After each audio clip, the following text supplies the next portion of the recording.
Welcome, one and all, to another TTRP. That's the Transformers Talk Raw podcast here on YouTube and Spotify if you're listening over there.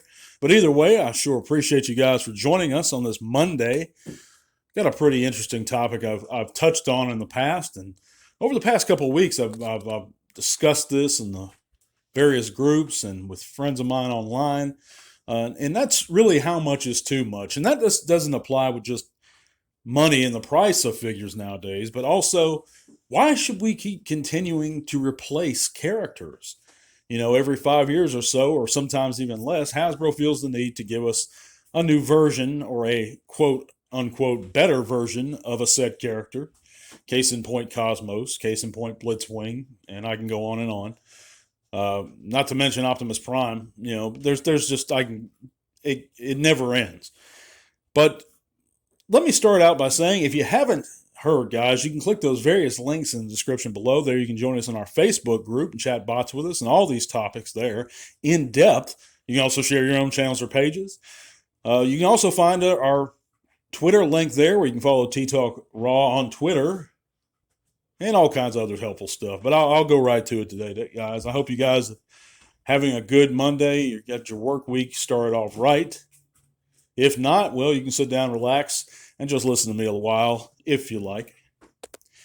But yeah, how much is too much, guys? I mean, you have these internet know-it-all guys that will chime in and say, well, the cost of plastics is going up. The prices will always increase because plastics are going up or engineering is involved. And engineering, okay, my rebuttal to this stuff is engineering was always involved. That's factoring in the cost. That covers, I mean, to me, that's a no-brainer. When you're manufacturing a transformer, you're designing a transformer, automatically designing one, engineering is involved, and that's included in the cost. But and it even might be a valid argument, but I don't think it's enough of a valid argument to justify the prices we've seen in comparison to what we're getting nowadays. But my biggest beef is not even the cost thing. It's the replacing said characters. You know, that's something that really irks me. You know, we got a really great, and I'll give you one example. We got a really great Cosmos a few years back, 5-6 years at most ago. I think, what was it? I don't know. But in the Generations line, but then they re-released it in Titan's Return, and it was a great figure. It's still a great figure. It's really solid. It's not hollow at all. It's stylized. Looks like an IDW version of Cosmos. But it's a great figure.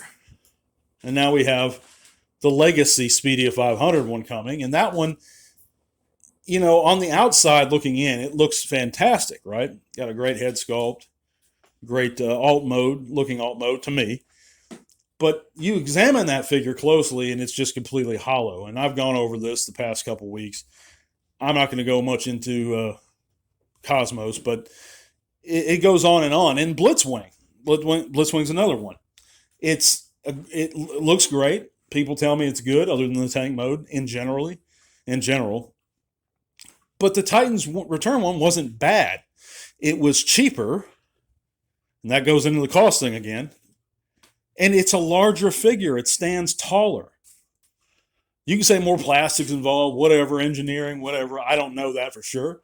It seemed to be well engineered to me, the Titan's Return one. It looks great. And say, well, this one looks more tune accurate. That's true. Okay. So why are we just going for tune accuracy? I like going for the G1 toy accuracy myself sometimes. I know Hasbro just re-released the Kingdom Cyclonus in those Gen Selects G1 style toy deco colors.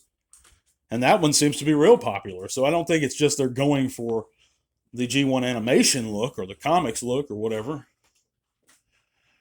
But I know I'm getting a little bit off subject here. I just don't feel like, personally, we should continue to replace these figures. But let's branch off a little bit more. You know, let's look at the HasLab stuff. You know, when HasLab started out, it used to be just the big, large items that used to be there. And you know, things like we have Unicron, we have, you know, various Star Wars stuff, the Rancor, these huge items. And now they seem to be getting smaller and smaller. And to me, it looks like, you know, when we get Star Saber, for example, this is a figure that it's no bigger than Jetfire. Jetfire was Commander class. And I paid $70 for Jetfire, but I know most people paid like $100. And that's ridiculous. So we're essentially paying, it's more than double what I paid backing the HasLab one. It's just ridiculous, guys. It really is. It's getting to a point where it's getting crazy. You know, I'll always be a collector. I love the Transformers. I'll always want them, but I'm just not going to feel compelled by Hasbro or the fandom or anyone to replace these characters on my shelf that I've got and I spent a lot of money on, and figures that I'm happy with. And that's my larger point. You can buy whatever you like, and if you think it looks great or you want to have multiple, if you just have money to burn, go ahead and do it if you'd like to do it. No one can tell you otherwise. But if you're happy with your collection, if you're happy with certain figures, don't feel stressed or compelled to upgrade them because you see people showing them off, or you see, you like certain aspects of it. Just don't feel guilted into doing it. Don't feel pressured into doing it. We're supposed to enjoy this hobby, and that's the point. I'm not this person that's just in love with every new thing that comes out automatically. And I got a few friends like that. And I'm not dogging my friends because I do like my friends. They're good guys. But it seems like every single thing they come out with, they're all over. Or you have these other guys that if it's not a high-end collectible, Bobby Skullface, they don't love it. They just think it's trash. That's BS. You're no less of a fan than anyone else for loving something or liking something that's a little older or maybe a little bit more mainstream or less high-end. I just don't buy into it, guys, and that's my larger point. But anyhow, let me know what you guys think in the comments. If you think I'm full of crap, go ahead and just say I'm full of crap, whatever I'm saying.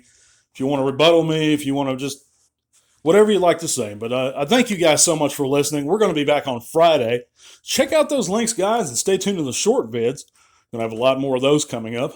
God bless you guys. Hope you have a great week. Till all are one.